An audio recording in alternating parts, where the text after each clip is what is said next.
This is the day of new beginnings. The old is passing, change is coming by your spirit. It's a new season of revealing. Your word is true and you will never ever fail. Your presence will lead us. This is the day of new beginnings. The old is passing, change is coming by your spirit. It's a new season of revealing. Your word is true and you will never ever fail. Your presence will lead us.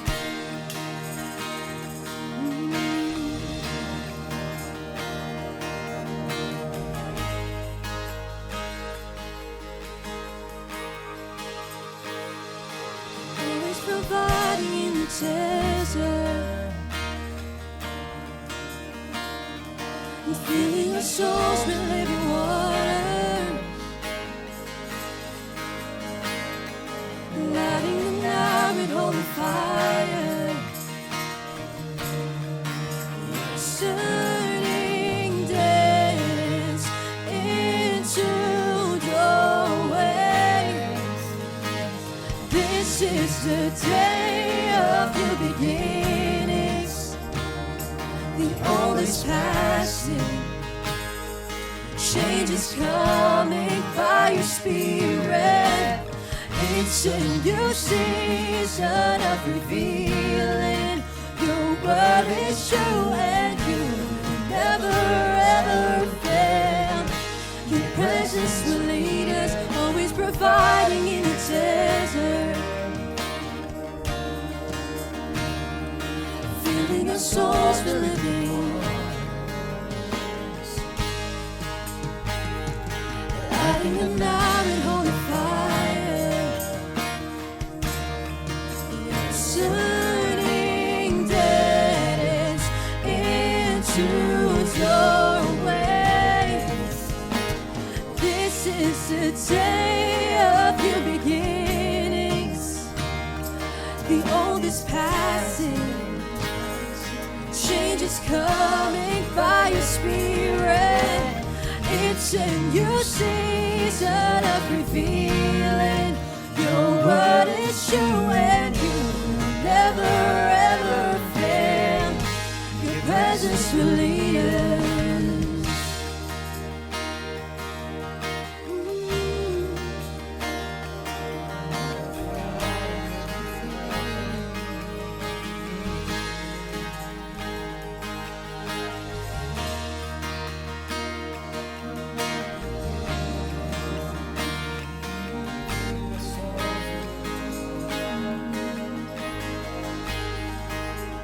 He's never failed me yet. Oh, he's never failed me yet. My heart and my soul confess, God is my confidence. He's never failed me yet. He never fails.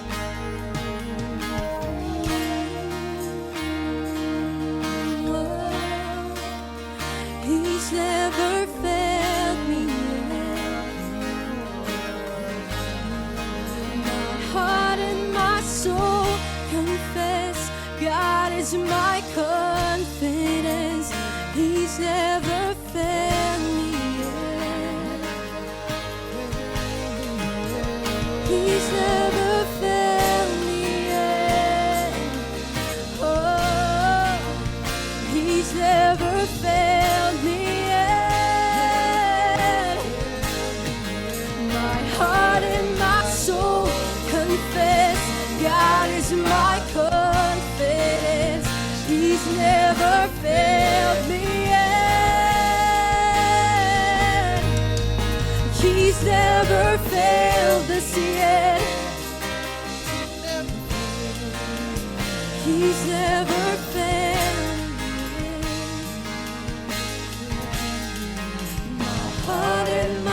soul confess God is my confidence. He's never failed me yet. My heart and my soul confess God is my confidence. He's never failed me yet. My heart and my soul confess God is my confidence. He's never failed me yet.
Sa bawat kalungkutan, hawak aking kamay. Imulat mo ang aking mga mata. Ikaw ang kailangan.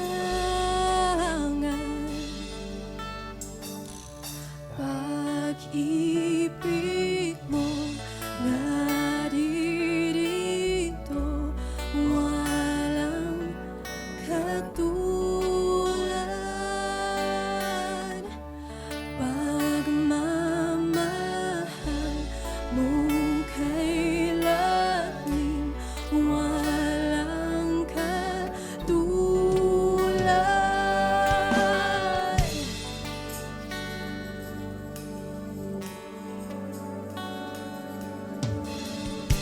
Pag-asa't kaligtasan,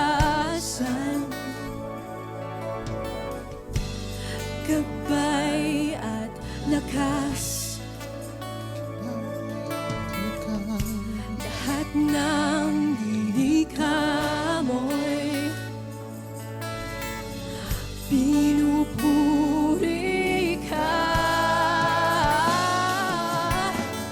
Imulat mo ang aking mga mata. Ikaw ang kailangan. Pag-ibig mo naririto, walang katulad. Pagmamahal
sa dakila naming Diyos.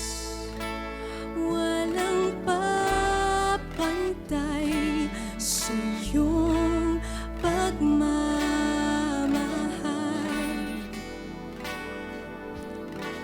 Itinataas. Itinataas ang kamay sa dakila naming Diyos. Walang papantay sa iyong pagmamahal.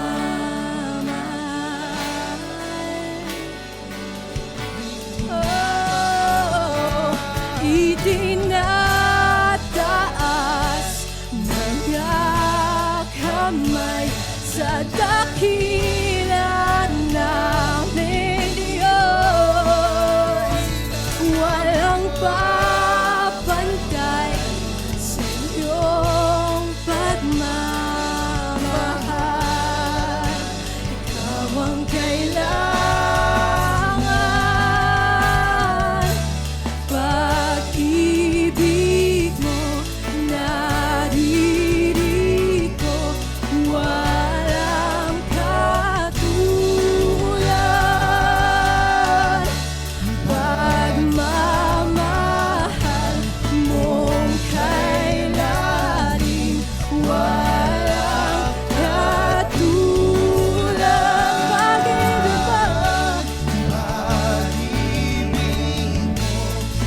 Pag-ibig mo naririto, walang katulad. Pagmamahal mong kailalim, walang katulad.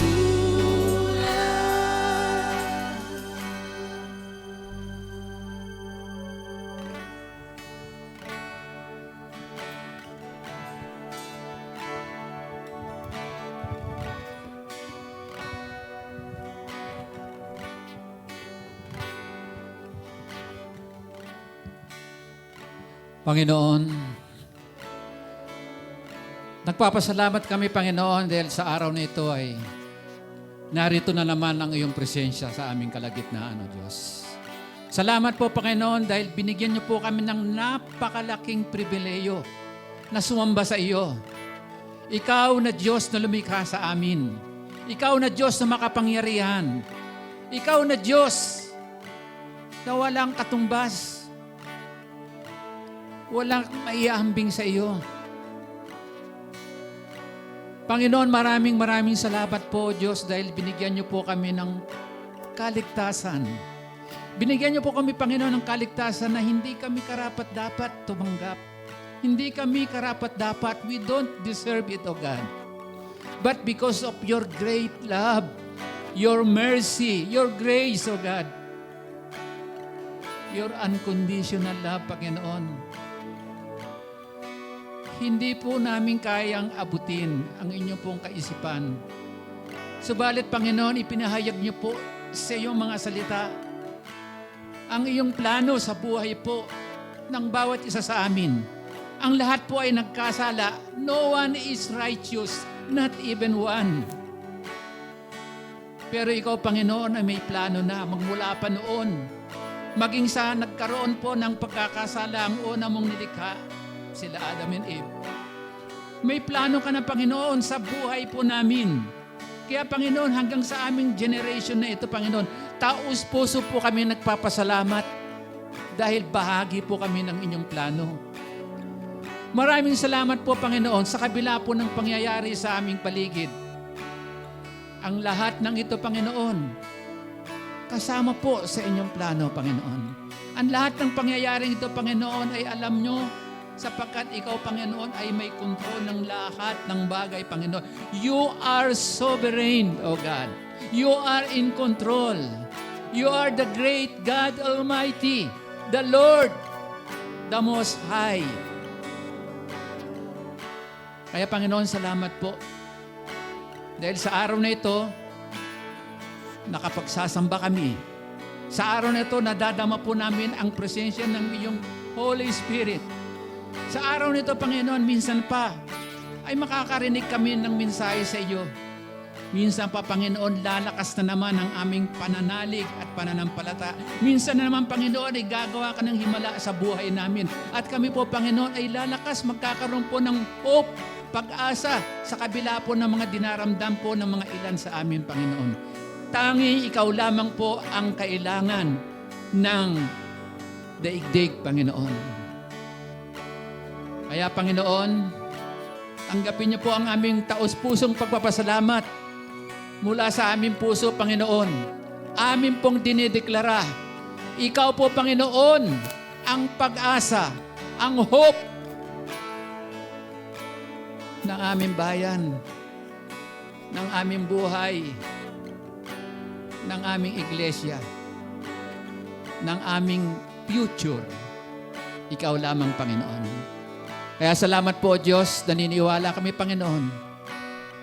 Gagawa ka na naman ng himala sa buhay po ng mga tao. Hindi lamang dahil sa amin, inyong mga anak, kundi sa mga taong makaririnig ng inyong salita, Panginoon. Mula dito hanggang sa iba't ibang sulok ng daigdig, Panginoon. Ang gospel, ang mabuting balita, ang salvation na nagmumula sa inyo, Panginoon. Hindi lamang ikaw, Panginoong Yesus, ang gumawa ng salvation, but you became the salvation, O God, for us, O God. Kaya salamat po, Panginoon. Pinupuri ka namin. Sinasamba ka namin, Panginoon, at aming idinideklara sa paghiyaw po namin. Hallelujah! Hallelujah! We praise you, Lord. We give glory to your name, O God. We honor your name, O God. The name above all name in heaven and on earth. The name of Jesus, our Lord and Savior, O God. Salamat po, Panginoon. Salamat po, Diyos. Sinasamba ka namin. Pinupuri ka namin. Salamat, Panginoon. At ang lahat ng iyong mga anak, Panginoon, at nakikinig sa iyo, ay nagsasabi ng Amen. Amen. Amen. At Amen. Hallelujah. Salamat, Panginoon. We praise you. We give you honor. We glorify your name, O God. In your name, Lord Jesus, and in the power of your Holy Spirit, be glorified, Panginoon. Thank you po, Father. In Jesus' name, Amen. Amen.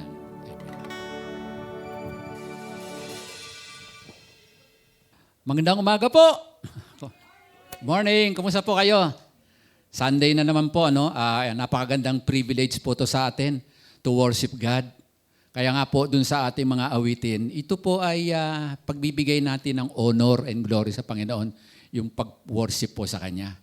Kaya ito namang mga susunod na ito ay magpapasalamat tayo sa Kanya kasi binigyan niya tayo ng word, which is the Bible, upang mas lalo natin siyang makilala at makausap natin siya kung ano yung kanyang mga gustong ipaalam sa atin sa buhay po natin.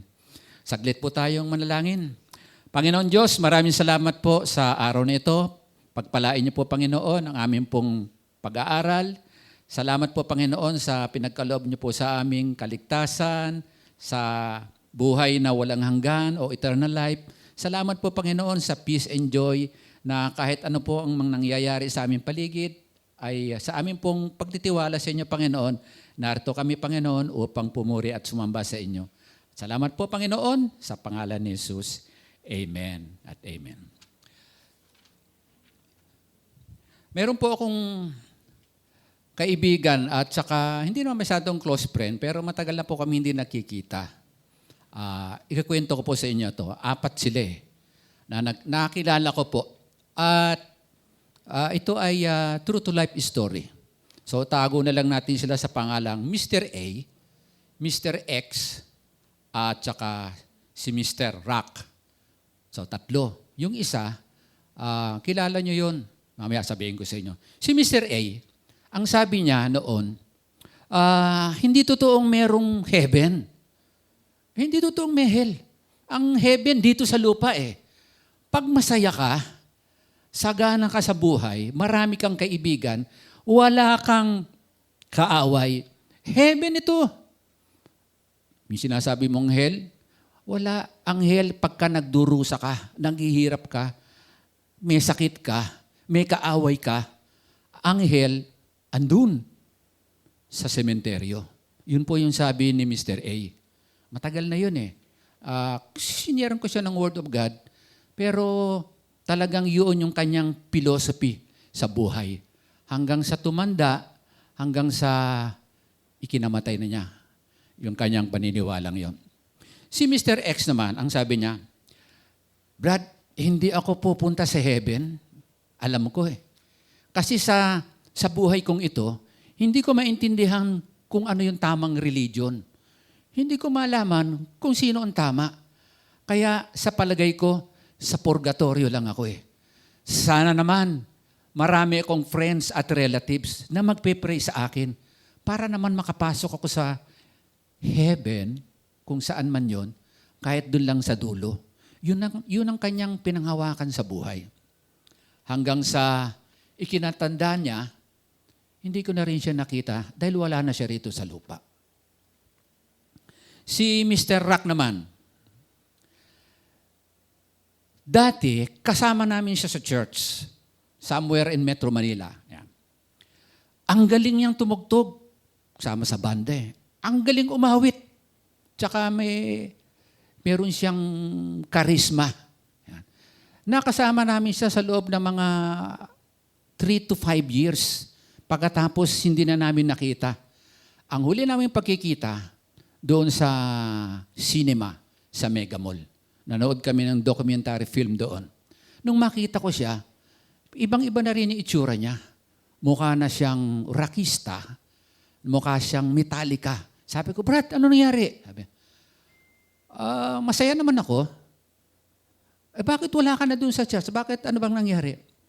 Ang sabi niya, kasi Brad, hindi ko nakita sa Bible na sinabi ni Jesus Christ na siya ay Diyos. Wow. Hindi ko rin narinig eh. Hindi ko rin siya nakausap. Ano ngayon pinagkakaabalahan mo? Andito na ngayon ako sa aming organization. Isa na akong member ng Marxist. Kasi, ang Diyos namin doon yung gobyerno.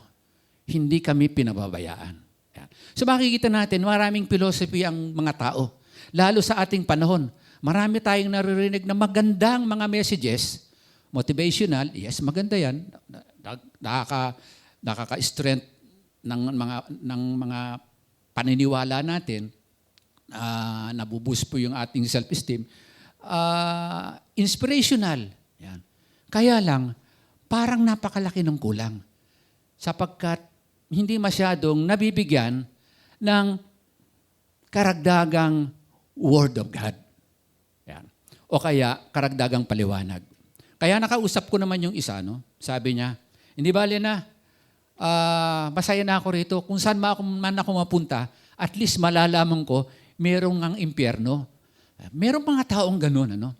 Na malalakas ang loob nila magsalita, pero sa totoo lang, hindi nila talaga naiintindihan. Yan. At madidiscover natin sila, pag nakausap na natin, ay sinasabi ng Brad, actually, kaya ako nasasabi yun, natatakot ako eh. Yan. Umaamin din naman pala. Yan. Ito naman po, yung isa, kilala niyo po ito. Mayroon po siyang ginawang awit o song. Siya yung gumawa ng lyrics. Siya yung nag-compose. Kilala po siya. Siya po si John Lennon. Yan. Sayang, favorite ko pa naman yun. Maawitin niya. No? Mga Imagine. Ayan. At sa lahat ng kantang kinompose niya, ex-Beatle na siya. No? Wala na siya sa gumawa siya ng song at ang title ng song ay God. Ang ganda, no?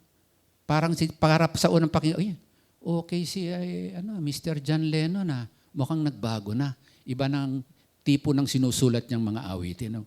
Mukhang hindi na masyadong worldly, hindi na masyadong contemporary.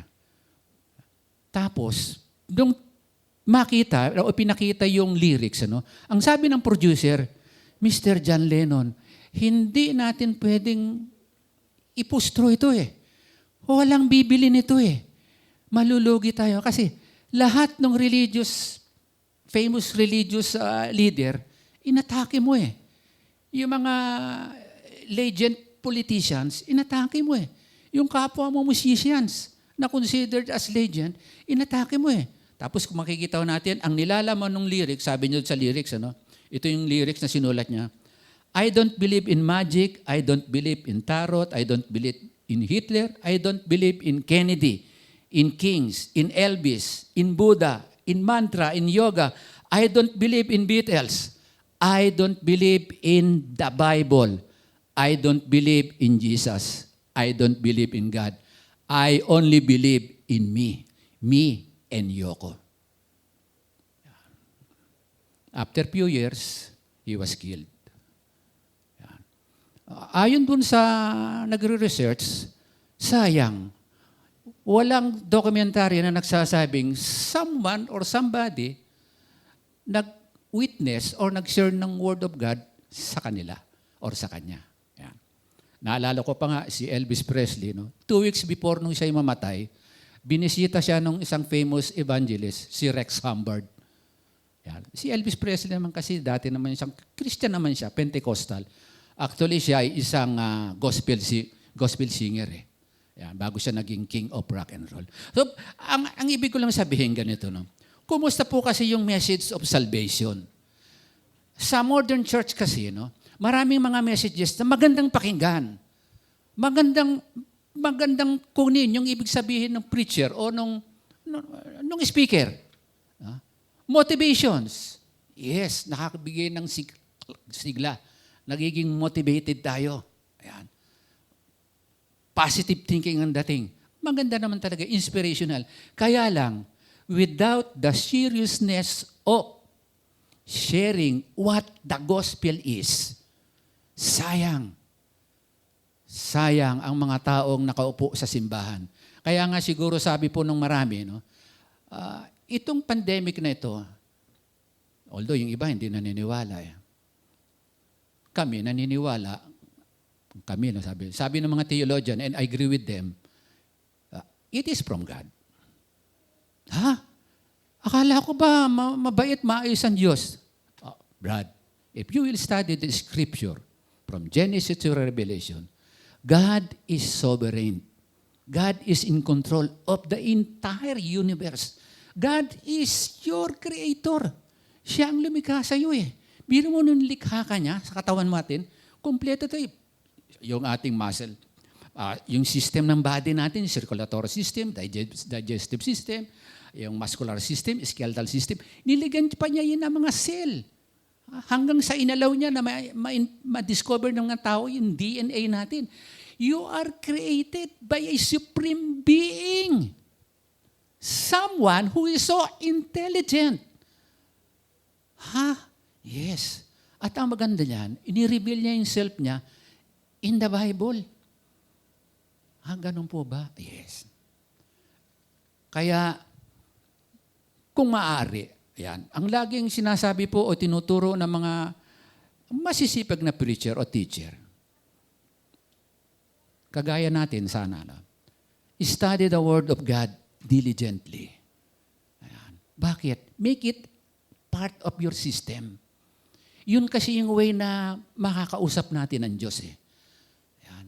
Of course, aside from prayer, and the conviction of the Holy Spirit. Kasi sabi nung isa, hindi Brad, basta naman may Holy Spirit, nakakausap naman natin. Oo nga eh. And sinasabi nga ng Holy Spirit, anak, mag-aral ka, anak, magbasa ka, anak, ipamuhay mo yung salita. Anak, isinulat ko ng lahat yan sa Bible. Yung nangyayari nga at yung mangyayari. Oo nga, Kaya, ang message po natin ngayon ay, salvation, the wonder of it. Salvation.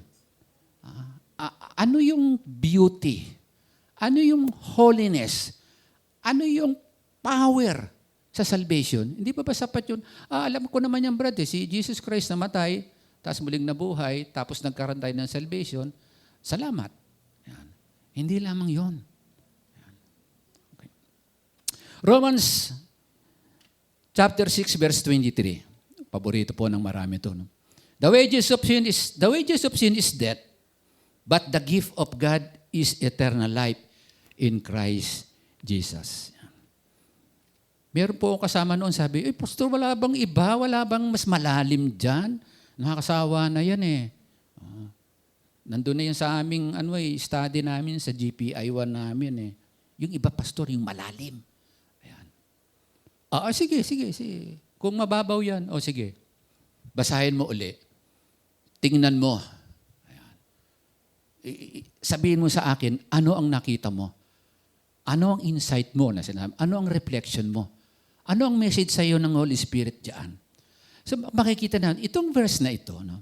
Isang verse na kung saan nandoon yung problema ng tao eh. And at the same time, immediately, anchored with it is the solution. God's solution. Hindi lamang yung, ito yung solution, baka pwede mong tanggapin to, anak. Hindi eh. Done. Sabi, done deal. Oh yes, kasi nandoon na eh, nagawa na eh. Kasi sabi niya, for the wages of sin is death. Hindi pwedeng baguhin eh. Law ng Diyos yan. Even in the Old Testament. Hanggang ngayon. Pero meron siyang solution, sabi niya. But, importante kasi, yung 3 letters niya. But, the gift of God is eternal life. Wow! Eternal life. Kasi yung sin, yung problema natin, no one is righteous, not even one, lahat eh. Lahat ng tao ay nagkasala at ang lahat ng tao ay mamamatay. Yun yung mabigat na problema ng tao. Pero dito sa verse na ito, meron kaagad solution doon sa problema.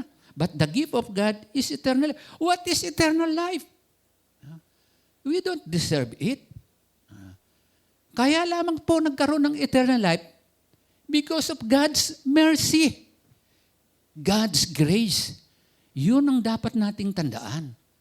Na hindi tayo karapat-dapat, naawa lang sa atin ng Diyos, kaya tayo magkakaroon ng eternal life. Ang problema pa, hindi namimilit ang Diyos. The Holy Spirit resides in every believer sa atin. But He doesn't preside. Ibig sabihin, ituturo niya sa atin yung dapat gawin. Kaya nga naisulat na, maging dun sa ating prayer, pero hindi siya namimilit. Meron tayong free will pa rin to choose. Yan. Kaya nga po, kagaya ng awitin natin, malaya na tayo eh. Pinalaya na tayo ng Panginoon eh. Dapat yung tandaan natin lagi na halaga noon. Kasi po, sabi po dito sa Pinoy version, kasi kamatayan ang pambayad sa kasalanan, pero libreng binibigay ng Diyos ang buhay na walang hanggan, eternal life, sa pakikipag-isa natin kay Christ Jesus na ating Panginoon. Yun ang kailangan. Yan. To be in Christ Jesus. So, paano natin mangyayari yun? Yan. Pakinggan natin yung kanyang command. Isa sa mga command dyan, lagi po natin natitindihan. Unless you are born again, you cannot see the kingdom of God. Unless you are born again, you cannot enter the kingdom of God. Ayan. It's a command eh. Pag ang word kasi ng Diyos ay command, kailangang sundin. Otherwise, mapapahamak tayo. Command kasi yun eh. At ang command na yun, para sa ating ikabubuti yun. Kasi meron siyang ibibigay eh, which is eternal life eh. Ayan. Ano ba yung sin? For the wages of sin is death. Ayan. Sin, kasi pag sinabi sin is breaking of the law, transgression, naging rebellious, ang tao. Ano ba ang death? Pag sinabing death kasi physically death. No breathing, no heartbeat, no pulse. Yan. No function of the brain. Physically death. Pero spiritually death is separation from God. Marami pong physically death, pero mas marami pong spiritually dead sa ibabaw ng lupa eh. Yan. Hindi naman po sila zombie. They are spiritually zombie. Mga dead. Bakit po? Walang relationship sa Diyos in Christ Jesus eh. So ano pong nangyari sa lahat? Sabi po kasi ng Bible, those who denied Jesus Christ, those who denied the light, those who denied the life which is in Christ Jesus, they are already condemned. John chapter 1. Oo nga, no? John 3:16. Pagka tinignan natin John 3:16, nakakatuwa. Pagdating sa 17, ay nakakatuwa. Pagdating sa verse 18, meron tayong question doon. Pagdating sa verse 19, nakakalungkot. Pagdating sa verse 20, mas lalong nakakulungkot. At pagdating sa verse 21, para tayong magiging hopeless, mahirap palang sundin. Okay. So assignment, basahin po ang John 3:16, pero wag titigil, alamin ng 17, 18, 19, and 20. Okay. So ang eternal life po ay nagmumula po sa Diyos through Jesus Christ alone. Wala na pong iba. Yan. Ganun po ba yan, Brad? Oo naman. It's a command eh.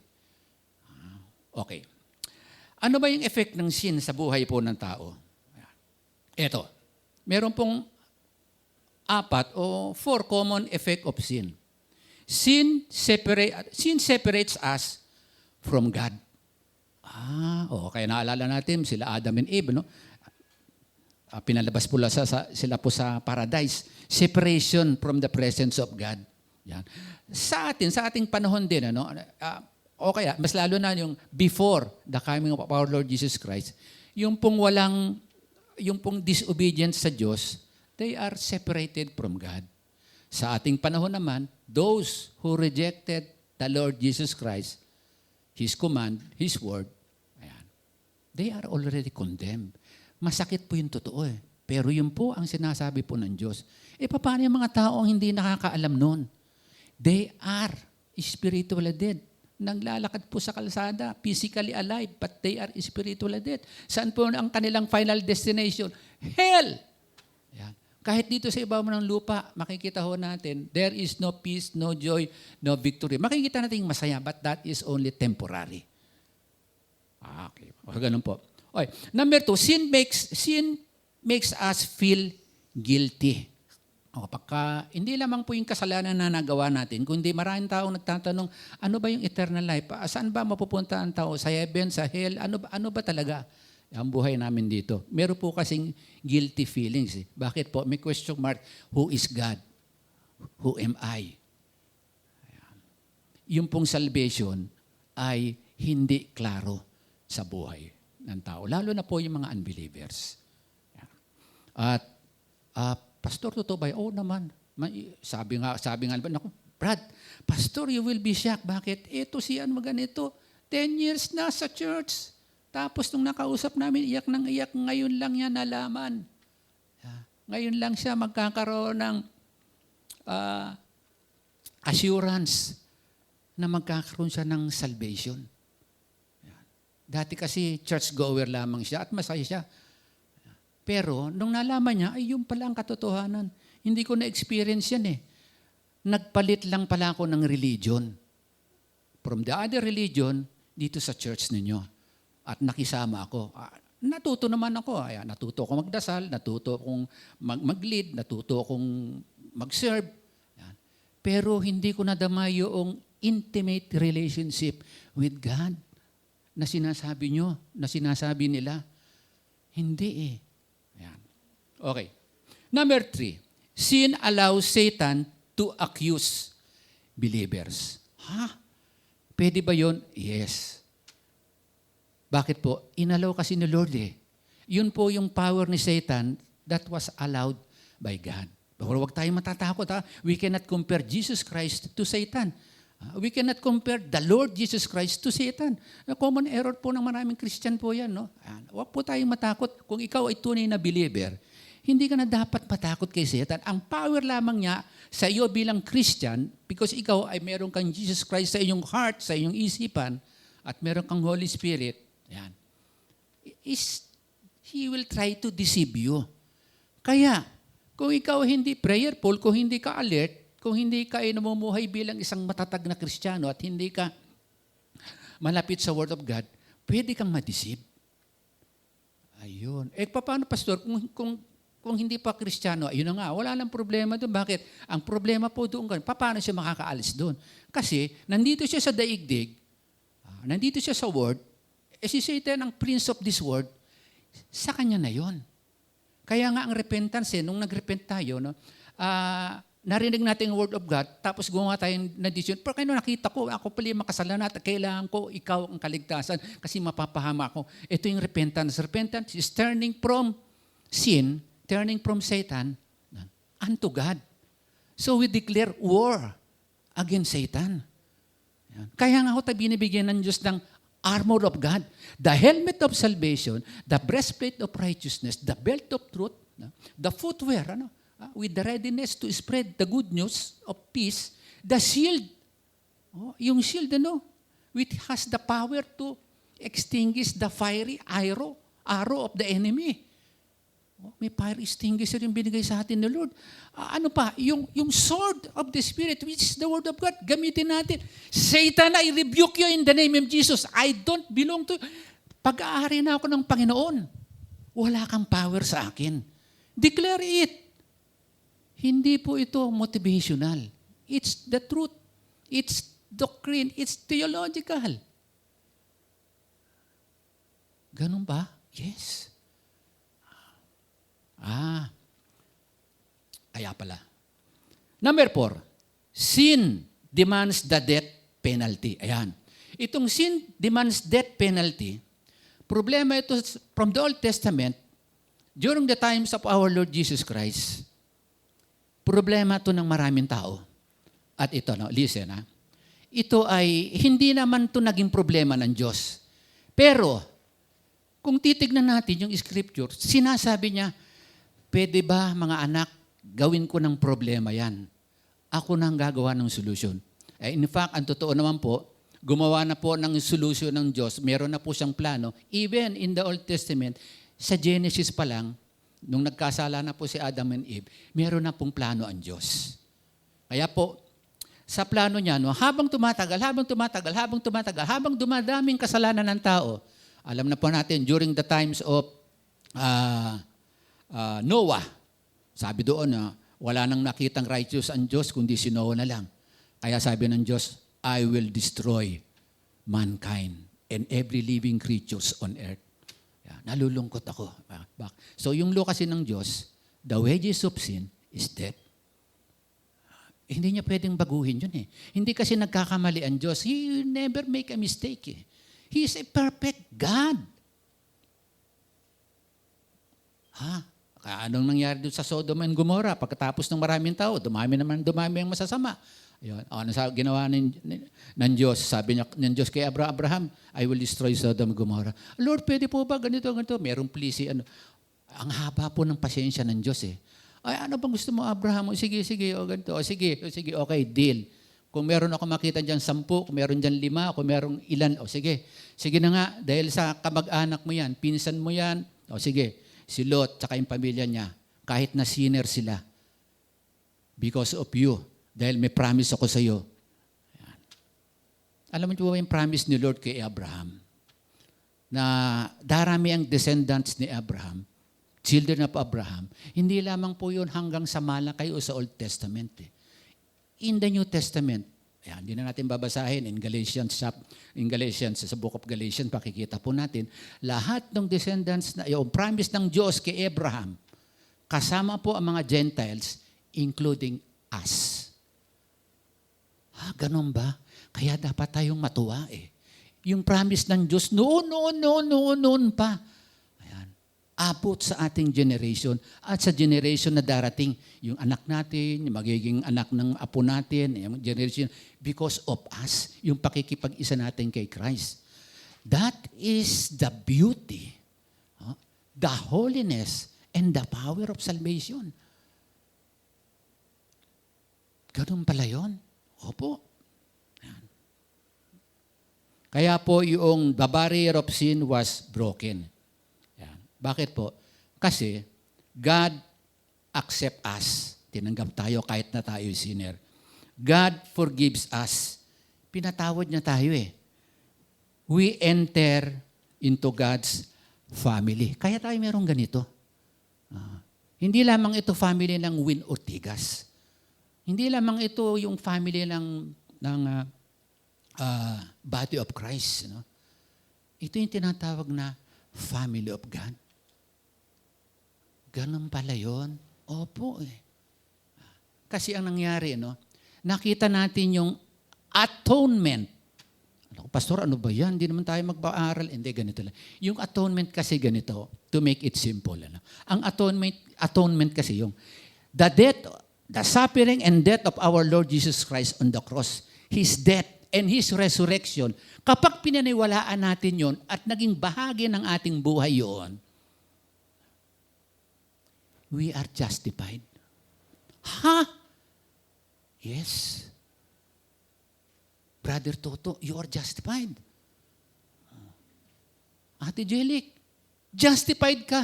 Ibig sabihin, binigyan ka ng pardon. Sa mundo, ang pardon, o sige, Christian, ito yung pagkakasala mo eh. Dahil mabuti ka, mabait ka, bibigyan ka ng pardon. Malaya ka na, bahala ka sa buhay mo.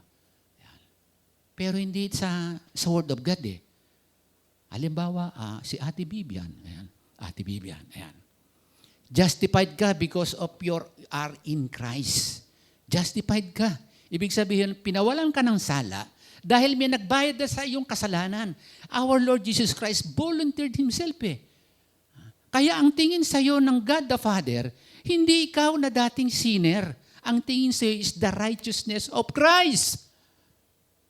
Ang nakikita ng God the Father is Christ, yung kanyang anak. Gets po natin? Kaya you are justified.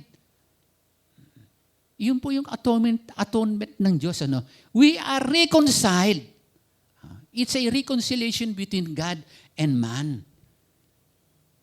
Tayo ay nagiging friend.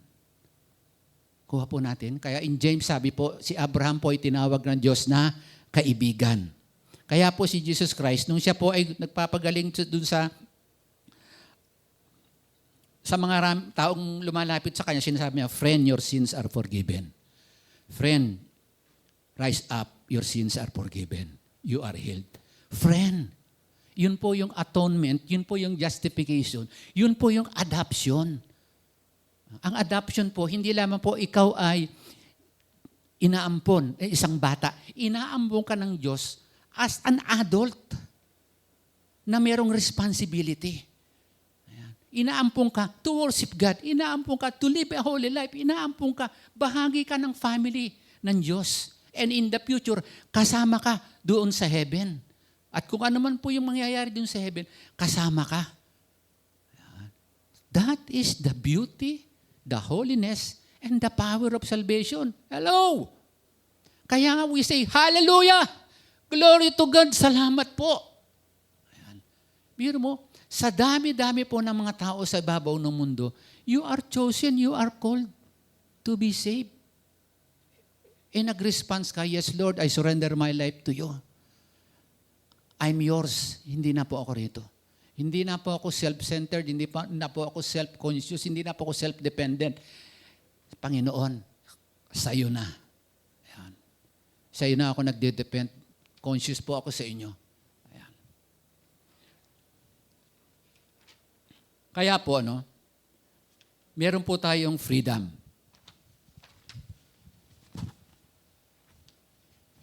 Freedom from Satan's power. Ayan. Kapag ikaw po ay child of God, anak ka ng Diyos, meron ka pong freedom from Satan's power. Ang power po kasi niya is just to deceive you. Hindi ka pwedeng ma-possess. Pwede ba yun? Ba't yung na-possess? Kasi siguro, Christian ba siya? Christian po. Siguro kwa niyan. Baka hindi pa siya tunay na nag-repent. Baka hindi pa niya alam.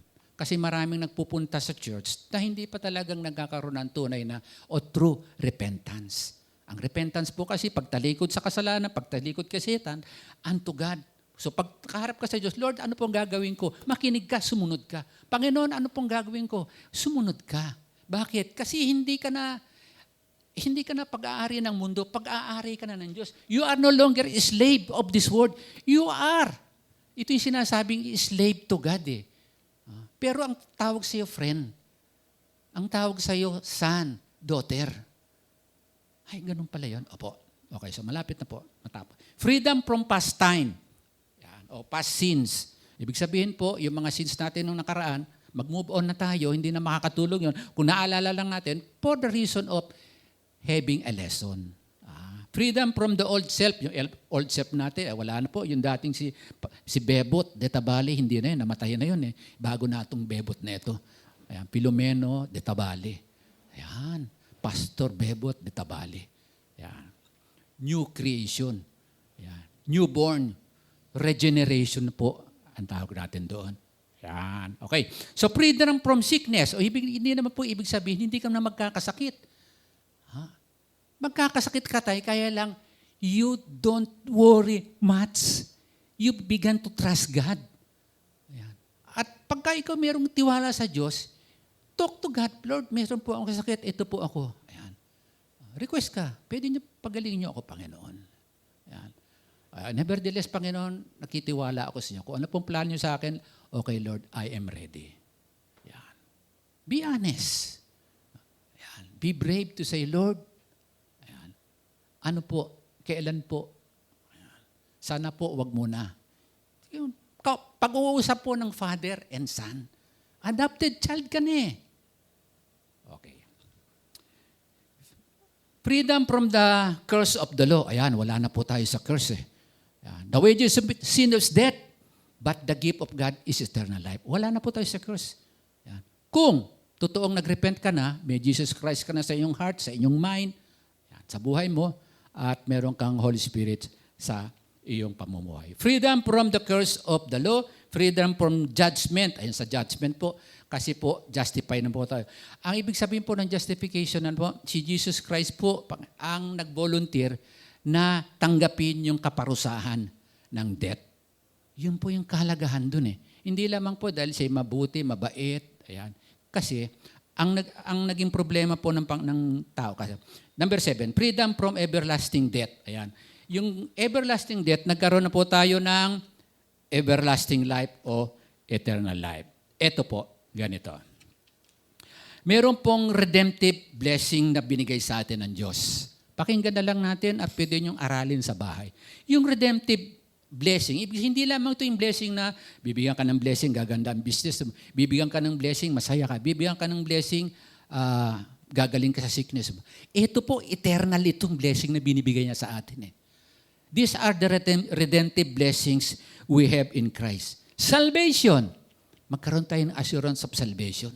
Ibig sabihin ng assurance, kahit anong mangyari, kahit na mamatay ako bukas, mamaya, kahit kailan, I belong to Christ. I will go to heaven. Period. I belong to God. Ayan. Ano po? Atonement. Yung atonement, sinabi ko sa inyo, naniwala ka. Kaya na-reconcile tayo sa Diyos. Yung pong justification, na-justify. Ibig sabihin, pinapawalang sala ka eh. At yung new birth or regeneration, ibig sabihin po kasi nito, bagong silang, bagong nilalang, bagong buhay natin. Adoption, tayo po ay inampon ng Diyos. Yan. At sa ating repentance, nagkaroon po tayo ng forgiveness.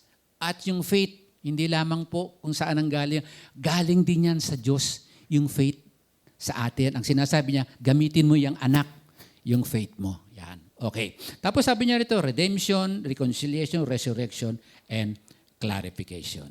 Okay. Ganito po. Ang conclusion po natin dito is, the gospel is the power of God for the salvation of everyone who believe. Opo. So kailangan dyan ay ang paniniwala. Yeah. Jesus didn't just save us, He became a salvation for us. Siya po yung naging salvation sa atin. Okay.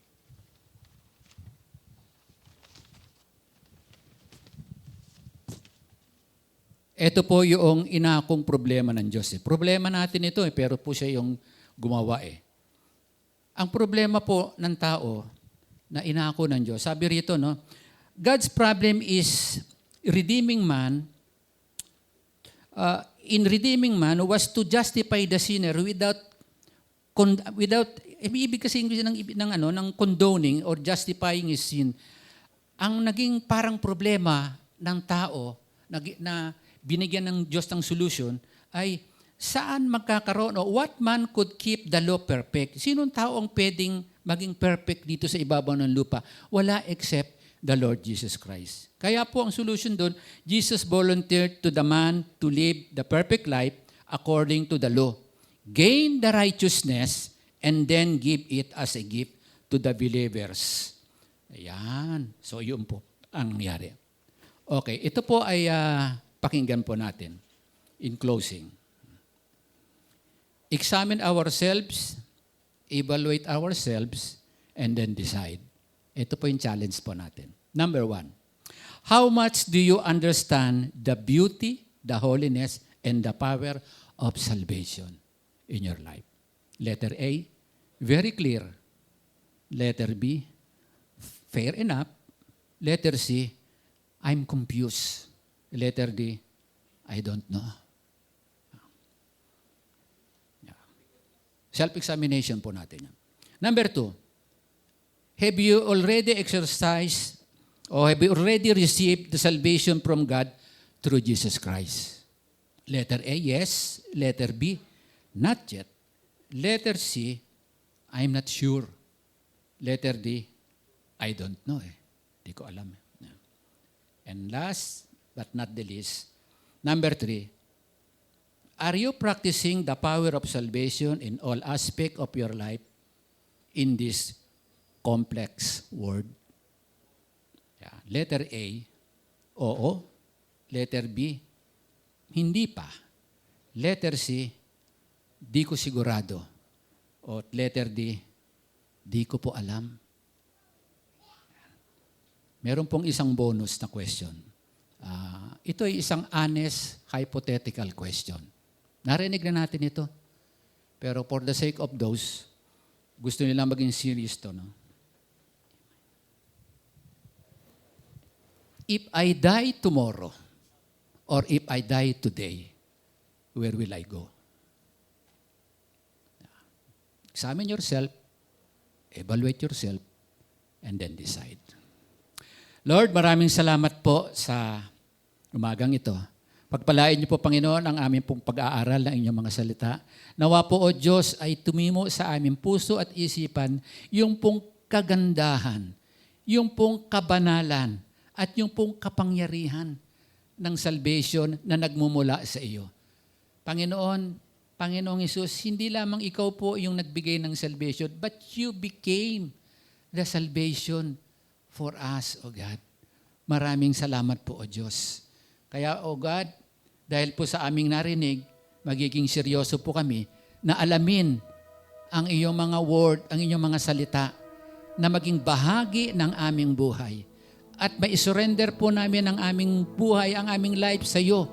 Dahil ikaw po ang Diyos. Ikaw po ang lumikha sa amin.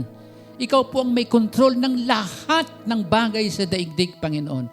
Sa amin pong pagkatakot, sa amin pong pangamba, sa aming mga worries, Panginoon, ikaw po yung aming hope. Ikaw po yung aming healer. Ikaw po yung aming provider. Dahil, Panginoon, ikaw po ang aming creator. Nothing is too hard for you. Nothing is impossible with you, Panginoon. And because of your great love, your amazing grace, Panginoon, ang haba ng pasensya niyo po, Panginoon, at lagi kang naririyan, Panginoon. You are always watching us. You are always listening to our plea, to our cry.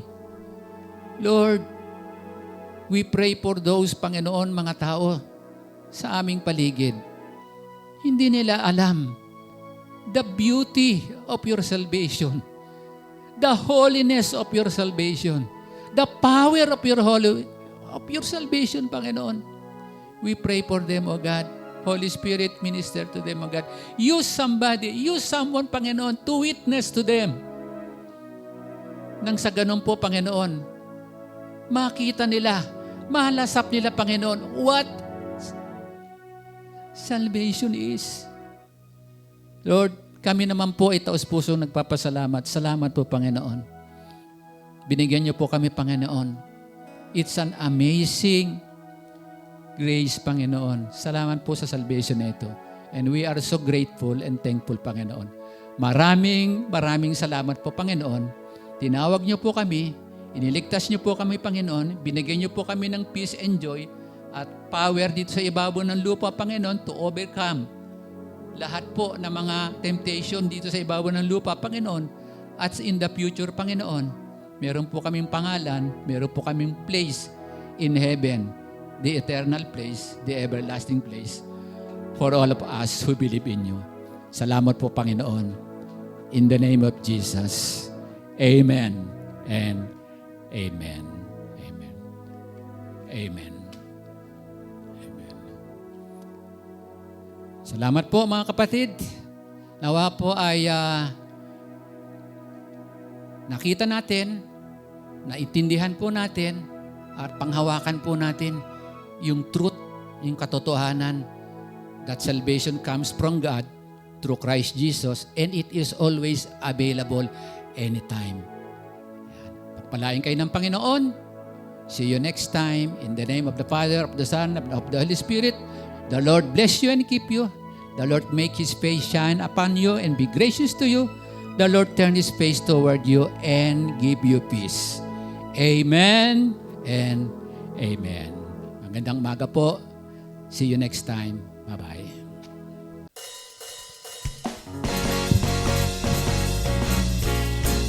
Let's worship our God. Hey!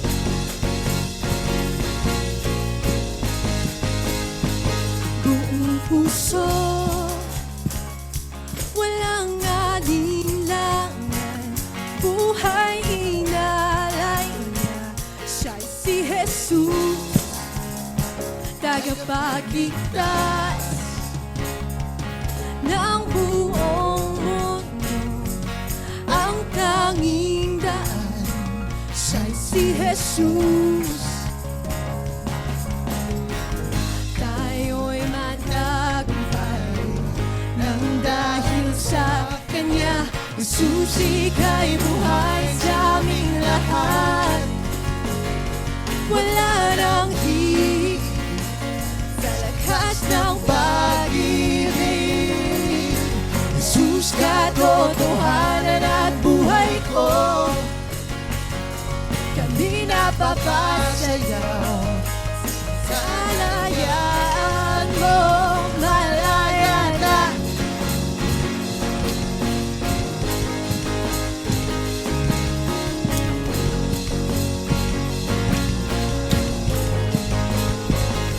Kahihingan ang kasalanan ko, binawi ang lahat ng liwanag mo.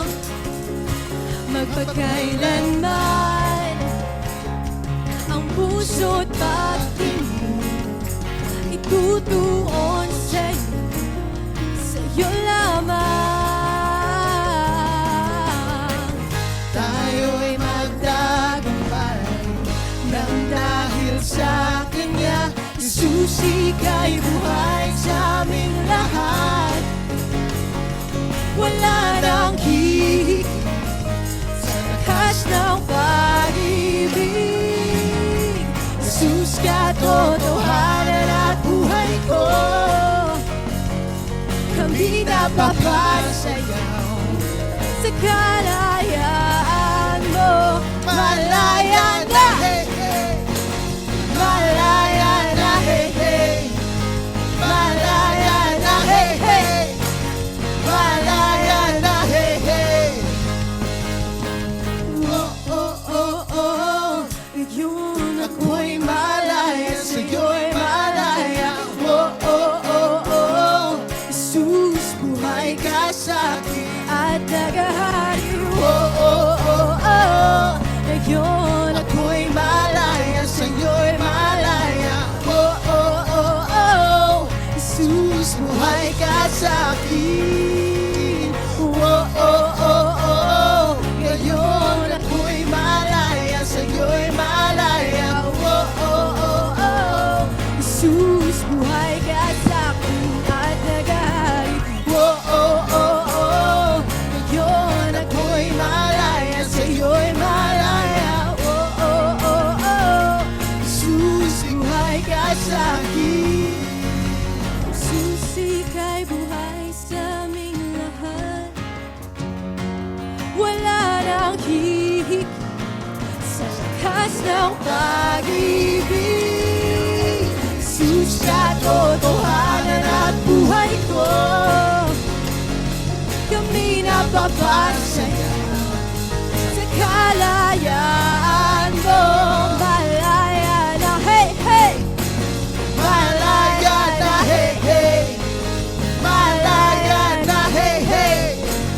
Malaya na, hey, hey! Oh, oh.